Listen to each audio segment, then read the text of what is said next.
SATM lance à partir de ce soir une nouvelle émission intitulée Démêler le vrai du faux. Il s'agit pour nous, à travers cette création, de parcourir les images et documents attribués aux forces armées maliennes sur les réseaux sociaux et de voir si elles sont vraies ou fausses. Le premier numéro porte justement sur l'occupation des emprises de la MINUSMA par les femmes. Beaucoup de fausses informations et de fausses images ont circulé sur ces événements.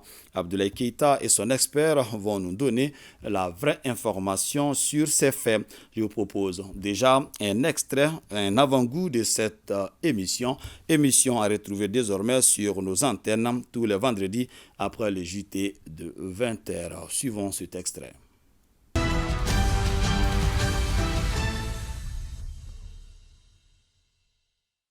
Mesdames et messieurs, bienvenue dans votre nouvelle émission de Fact-Checking.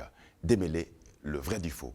Il est convenu que les différentes mutations dans le monde actuel constituent un terrain propice à la propagation de la désinformation, de fausses informations, les réseaux sociaux devenant ainsi l'outil privilégié de propagande difficile à contrôler. Notre premier numéro va s'intéresser à l'actualité qui préoccupe les Maliens en ce moment, l'occupation des emprises de la MINUSMA par l'armée malienne. Depuis quelques semaines, nous sommes envahis d'informations en provenance des médias et réseaux sociaux. Parcourons certaines de ces informations dans le cadre de notre investigation. Voici la première image d'un drone qui aurait appartenu à l'armée malienne et abattu au front.